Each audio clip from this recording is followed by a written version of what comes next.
Hello everyone, हाय। तो कैसे हैं आप सभी लोग? आशा करती हूँ आप सभी लोग बहुत अच्छे होंगे, स्वस्थ होंगे, मस्त होंगे और बढ़िया से तैयारी कर रहे होंगे, है ना। अभी रोज सेशन हो रहे हैं, बीच में एक ही दिन था जब सेशन नहीं हुआ था, तो आई होप अभी कोई एज पर इशू नहीं चल रहा होगा। बजट के लिए I have already told you कि आपको एक वीडियो मिल जाएगी, तो अगर कहा है तो डेफिनेटली वीडियो जो है वो मिल जाएगी। ठीक, चलो आओ आज के करंट अफेयर के क्वेश्चंस देखते हैं।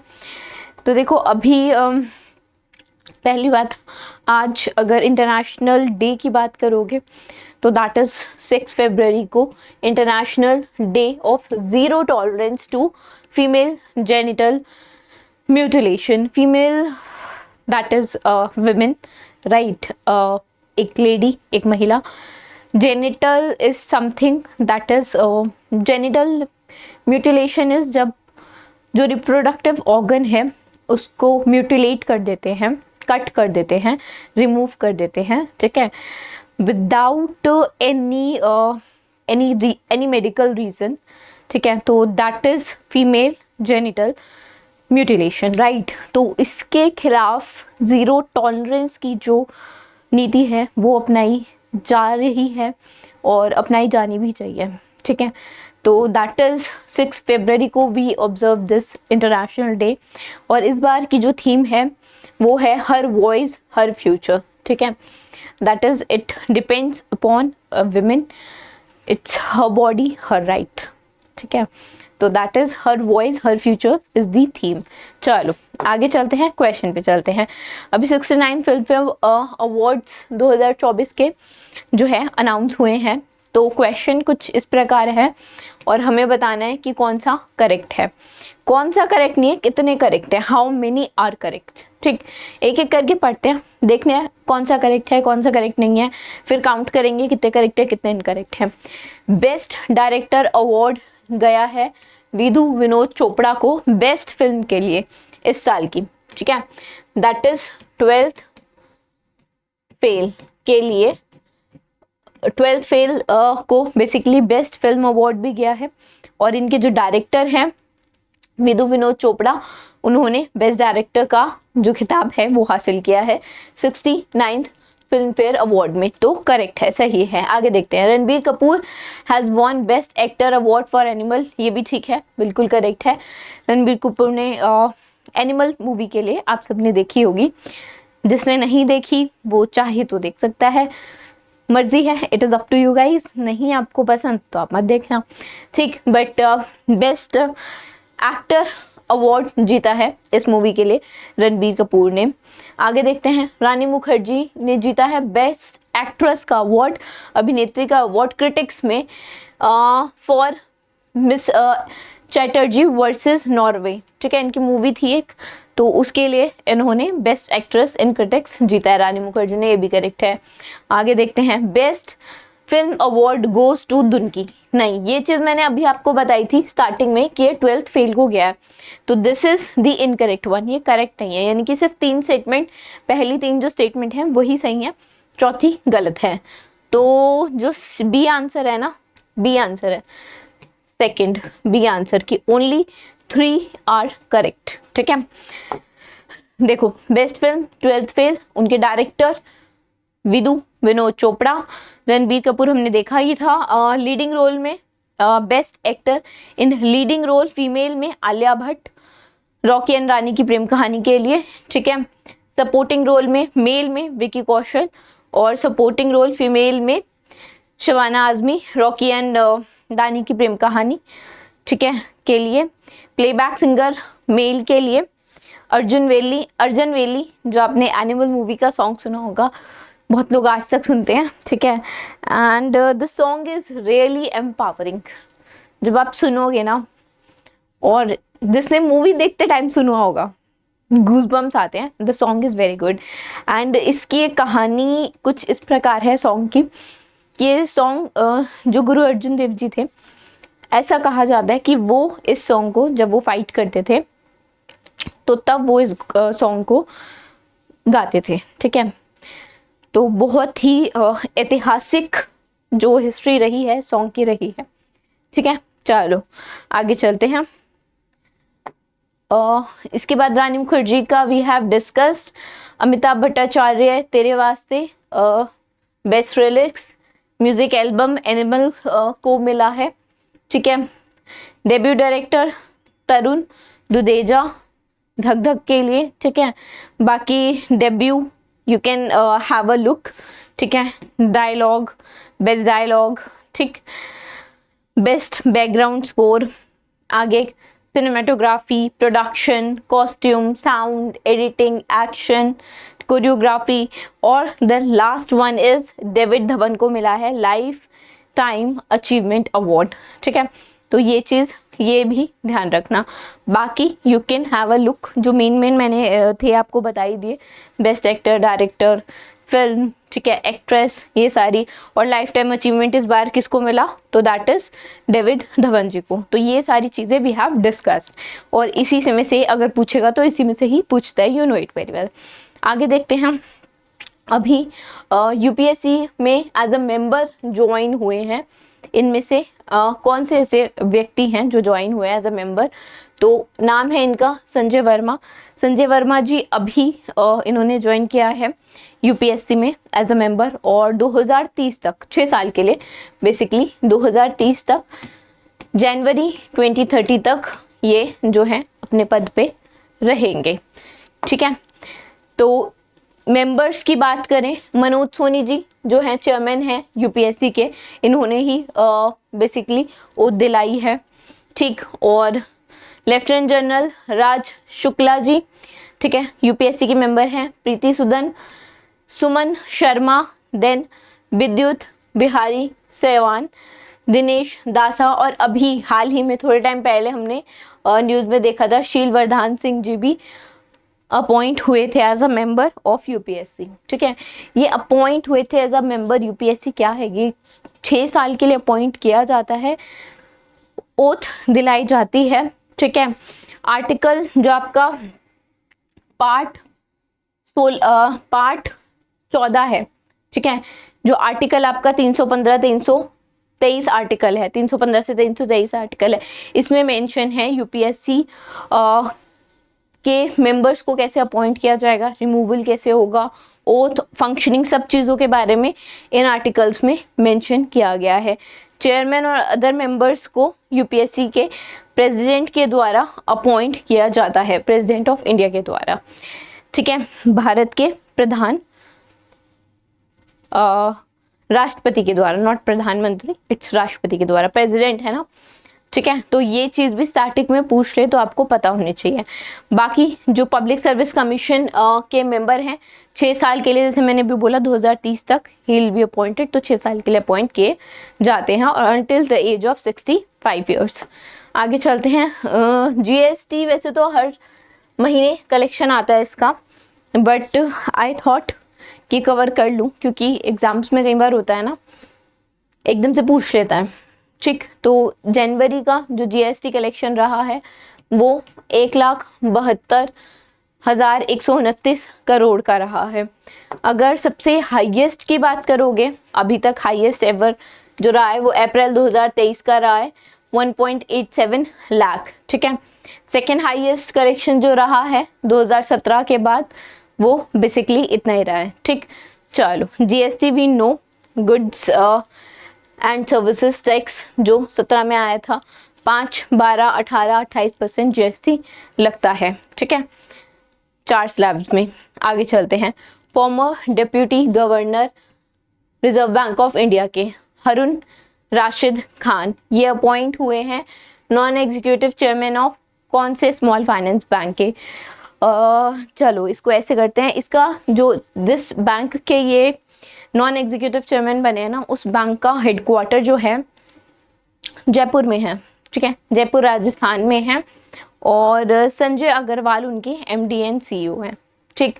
अब आप चाहो तो वीडियो पॉज कर सकते हो और आंसर मेंशन कर सकते हो, ठीक है। लेट मी सी, जयपुर, किसको पता है कि इस बैंक का हेडक्वार्टर जयपुर राजस्थान में है और एमडी एंड सीईओ हैं संजय अग्रवाल, ठीक है। बताओ किसको पता है। AU small finance bank. ठीक, आई होप आप लोग कमेंट में आंसर तो करते नहीं हो, बट आई होप आपको ये चीज़ पता होगी। ठीक, उस स्मॉल फाइनेंस बैंक का नाम बताना है जिसने हाल ही में पार्टनर किया है एडेलविस्ट टोक्यो लाइफ इंश्योरेंस के साथ, ताकि लाइफ इंश्योरेंस प्रोडक्ट जो है उसको दे कैन ऑफर। ठीक है, तो the bank name is ESAF small finance bank. ESAF small finance bank का जो हेडक्वार्टर है वो केरला में है, त्रिशूर केरला में है। एंड के पॉल थॉमस जो है वो इसके MD एंड CEO है। ठीक है, हेडक्वार्टर जो है, दोबारा से लिख लेते हैं, त्रिशूर केरला में है। एंड MD एंड CEO जो है वो हैं के पॉल थॉमस। ठीक है, करेक्ट आंसर मैंने आपको बताया ही अभी। चलो देखो, to offer life insurance product to a wider range of customers, और उन कस्टमर्स को भी जिन्होंने अभी तक इन प्रोडक्ट्स को, बेसिकली इंश्योरेंस प्रोडक्ट्स को अवेल नहीं किया है।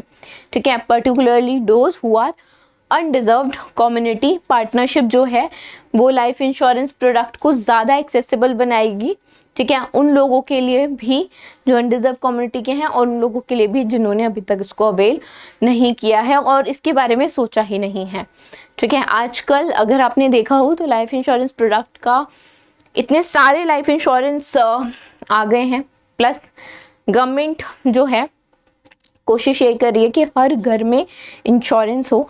कभी भी किसी की भी कोई भी दुर्घटना में कोई भी कुछ भी XYZ चीज़ें हों तो फैमिली को जो पहले सफ़र करना पड़ता था कि एक अर्निंग मेंबर है, लाइक फादर अर्निंग मेंबर है, तो मदर है और 2 बच्चे 3 बच्चे हैं, तो they have to suffer. Because अगर कभी ऐसा होता था कि फादर की एक्सीडेंट में या किसी चीज़ में भी दुर्घटना में मृत्यु हो जाती है और लाइफ इंश्योरेंस नहीं है, तो the family have to suffer. ठीक है, और गवर्नमेंट जॉब होती है तो मदर को मिल जाती है, इन दैट केस मतलब वाइफ को मिल जाती है, तो वो तो फिर भी क्या बोलते हैं, पहले ये होता था कि एक एडवांटेज होता था। उस केस में जहाँ पे गवर्नमेंट जॉब ना हो वहाँ तो बहुत बड़ा डिसएडवांटेज था। तो अभी काफ़ी टाइम से और आगे भी ऐसी ड्राइव्स चल रही हैं ताकि लोग इंश्योरेंस लें। ठीक है, and it is important, no doubt it is important. जब टाइम आता है ना, जब उसकी ज़रूरत पड़ती है, ना पड़े भगवान करे ना पड़े, बट जब ज़रूरत पड़ती है ना तो that is the most important thing. ये मैं अपने पर्सनल एक्सपीरियंस से बोल सकती हूँ कि इंश्योरेंस होना इज़ अ मस्ट। ठीक है, चलो आगे चलते हैं। NPCI इंटरनेशनल पेमेंट लिमिटेड ने कोलैबोरेट किया है लायरा के साथ। अब लायरा ये वो क्या बोलते हैं आप, लेगिंग ब्रांड नहीं है। ठीक है, this is a security brand, security company है ये लायरा। ठीक है, NPCI इंटरनेशनल पेमेंट लिमिटेड ने कोलैबोरेट किया है लायरा के साथ ताकि ये लोग UPI unified payment interface UPI को कहाँ किस कंट्री में इन्होंने लॉन्च करने के लिए ये कोलैबोरेशन किया है। फ्रांस में। फ्रांस की कैपिटल क्या है? पेरिस। करेंसी क्या है? यूरो। PM कौन है? गैब्रियल अटल। ठीक है, अब फ्रांस में आईफिल टावर सबने सुना होगा, मैं ये नहीं कह रही देखा होगा, सुना होगा। ठीक है, तो वहीं पे ही आईफिल टावर में टिकट बाय करने के लिए UPI का यूज़ किया जाएगा। ठीक है, एंड फ्रांस में आईफिल टावर पहला ऐसी जगह होगी जहाँ पे UPI पेमेंट्स जो है फ्रांस में ऑफर की जाएंगी for a seamlessly quick easy hassle free transaction process के लिए। ठीक, चलो आगे चलते हैं। अभी इंश्योरेंस रेगुलेटर IRDAI ने इशू की है डायरेक्शन सभी इंश्योरेंस कंपनी को। क्या डायरेक्शन इशू की है? कि वो आयुष ट्रीटमेंट को शामिल करें अपने जो उनके हेल्थ इंश्योरेंस पॉलिसीज़ हैं। तो IRDAI ने कहा है कि सभी लोग अपनी इंश्योरेंस पॉलिसीज़ में आयुष ट्रीटमेंट को, ठीक है, जो गवर्नमेंट का है उसको, आयुष ट्रीटमेंट को बेसिकली आप इंक्लूड कर लो अपनी पॉलिसीज़ में। 1 अप्रैल 2024 से ये डायरेक्शन जो है वो इशू की गई है जो IRDAI एक्ट है 1999 का, ठीक है, उसकी किस सेक्शन के तहत, जैसे बैंकिंग रेगुलेशन एक्ट होता है, ठीक है, RBI एक्ट है, उसी तरह IRDA एक्ट है, उसके किस सेक्शन के तहत ये रेगुलेटरी जो है वो जारी की गई है? सेक्शन 14(2)(b), ठीक है, सेक्शन 14(2)(b। ज़रूरी नहीं है कि 2-3 चीज़ें ही पूछेगा, banking regulatory act, RBI act, ठीक है। मैं फिर से बोल रही हूँ, they are working very hard अभी कुछ टाइम से, ताकि हर घर में इंश्योरेंस हो।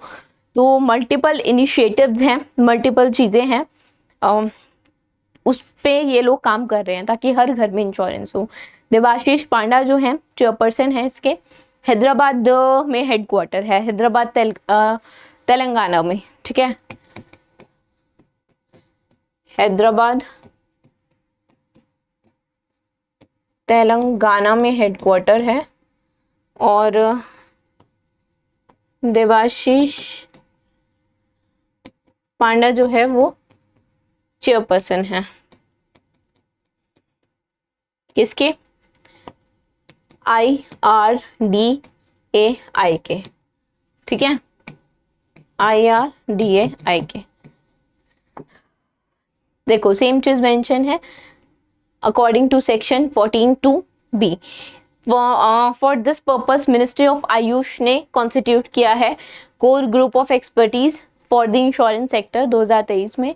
अकॉर्डिंग टू द गाइडलाइंस के अनुसार जो इंश्योरर्स है they are mandate to have board approval होना चाहिए, बोर्ड अप्रूव्ड पॉलिसी होनी चाहिए आयुष कवरेज के लिए। And policy holder should be provided with an option to choose Ayush treatment for their choice, ठीक है। Policy holders that is you and me, जो policy लेते हैं, उनको एक अपॉर्चुनिटी, एक ऑप्शन मिलना चाहिए कि वो आयुष ट्रीटमेंट को चूज करना चाहते हैं अपने ट्रीटमेंट के लिए या नहीं। आगे देखते हैं, who among the following has launch ministry of education AICTE investor network for innovation and entrepreneurship in education. Education में एंटरप्रेन्योरशिप, ठीक है, और इनोवेशन को बढ़ावा देने के लिए इनमें से किसने लॉन्च किया है? Ministry of education AICTE investor network. तो ये लॉन्च किया गया है धर्मेंद्र प्रधान जी के द्वारा, ठीक है। धर्मेंद्र प्रधान जी यूनियन मिनिस्टर है, union minister for education and self development and entrepreneurship. Dharmendra Pradhan ji ने basically ministry of education AICTE investor network को लॉन्च किया है ताकि इनोवेशन और एंटरप्रेन्योरशिप, जैसे अभी मैंने बताया, एजुकेशन सेक्टर में उसको बढ़ावा मिल सके। ये इनिशिएटिव जॉइंटली AICTE और जो आपकी MIC है, that is ministry of education innovation cell जो है मिनिस्ट्री, उसके साथ इन दोनों ने बेसिकली कोलैबोरेट किया है, जॉइंटली एस्टैब्लिश कर रहे हैं ये इस इनिशिएटिव को। Network aims to provide crucial financial support, strategic guidelines provide की जाएगी, सपोर्ट प्रोवाइड किया जाएगा स्टूडेंट्स को और फैकल्टी को to for the early startups, right. 10 member की स्टीयरिंग कमेटी भी बनेगी, एस्टैब्लिश होगी, चेयरमैन डॉक्टर अभय जरे के अंतर्गत, ठीक है। Committee is formed to facilitate, committee बनाई गई है ताकि जो 100 मेंबर्स हैं, 100 इन्वेस्टर्स हैं, वो मेंबर्स बन सकें विद द डाइवर्स, जिनके डिफरेंट प्रोफाइल्स होंगे। They are drafting and developing the policy document and working guidelines, creating fund guidelines and parameters for the investor, preparing the eligibility criteria for startups, और सारा ही काम basically ये लोग करने वाले हैं, ठीक है। चलो आगे चलते हैं नेक्स्ट पे। नॉर्थ इंडिया का पहला ह्यूमन DNA बैंक एस्टैब्लिश हुआ है किस यूनिवर्सिटी में? नॉर्थ इंडिया का पहला DNA बैंक जो है वो एस्टैब्लिश हुआ है BHU में, बनारस हिंदू विश्वविद्यालय, वाराणसी UP में जो है, ये हेडक्वार्टर बोल सकते हो इसको, यूनिवर्सिटी है, ठीक है। वाराणसी यूपी में है। अच्छा, इनके वाइस चांसलर कौन है? इनके चांसलर कौन है? वाइस चांसलर तो नहीं, चांसलर कौन है? जस्टिस गिरिधर मालविया। ठीक है, चांसलर कौन है? जस्टिस गिरिधर मालविया। ठीक है, बीएचयू के चांसलर हैं। ठीक, डीएनए बैंक का क्या मतलब है? देखो, पहली बात, ये automated DNA extractor machine install की गई है ज्ञानेश्वर लैब में, जूलॉजी डिपार्टमेंट में बीएचयू के। ठीक है, ये मशीन एक्सट्रैक्ट कर सकती है किसी भी मटेरियल से, चाहे स्लाइवा हो, ब्लड हो, बाल हो, कुछ भी हो, किसी से भी डीएनए पता लगाया जा सकता है। इस मशीन की हेल्प से 32 सैंपल्स में से एक ही टाइम पे 30 मिनट में, आधे घंटे में डीएनए का पता लगाया जा सकता है। तो डीएनए पता लगाना कई जगहों पे बेसिकली मूवीज में जैसे हम देखते हैं। ठीक है, सबसे कॉमन एग्जांपल तो वही है, मूवीज में जब देखते हैं कि पर्टिकुलर डीएनए, सीआईडी, जो लोग सीआईडी देखते थे बचपन में, डीएनए से मुजरिम का पता लगता था। तो बहुत सारे यूज़ हैं लाइक डीएनए पता लगने के। तो पहली ऐसी मशीन जो इतने कम समय में डीएनए का जल्दी से पता लगा देगी। तो नॉर्थ साइड में इट इज़ इन बीएचयू। चलो आगे चलते हैं। डब्ल्यूएचओ ने अवार्ड किया है first ever certificate validating progress in eliminating industrial produce trans fat acid to 5 countries. What are the name of this? ठीक है, देखो, ट्रांस फैट एसिड जो है तली हुई चीज़ों में, नमक, चीनी, काफ़ी चीज़ों में मिलते हैं। ठीक है, ये कुछ सॉलिड और semi solid kind of fats होते हैं। ठीक है, हार्ट, अगर इसको ज़्यादा कंज्यूम करोगे तो हार्ट अटैक के चांसेस और हार्ट डिजीज़ के चांसेस बढ़ जाते हैं। ठीक है, तो डब्ल्यूएचओ ने कहा था कि इसको धीरे धीरे एलिमिनेट ही कर दो। तो 5 कंट्रीज़ हैं जिन्होंने इनको एलिमिनेट करने के लिए इंडस्ट्रियल और नेचुरल दोनों तरीक़ों से ट्रांस फैट्स बन सकते हैं, ट्रांस फैटी एसिड्स बन सकते हैं, इंडस्ट्रियल तरीक़ों से भी और नेचुरल। तो इंडस्ट्रियल तरीक़ों से एलिमिनेट करने की मांग की गई थी डब्ल्यूएचओ के द्वारा। ठीक है, तो अब ये 5 कंट्रीज़ थी जिन्होंने काफ़ी रिग्रेसली वर्क किया एंड दे हैव अटेन्ड कि ये बिल्कुल मिनिमल, ना के बराबर इसका यूज़ होता है, इंडस्ट्रियल यूज़ होता है इन 5 कंट्रीज़ में। And the countries are Denmark, Lithuania, Poland, Saudi Arabia and Thailand.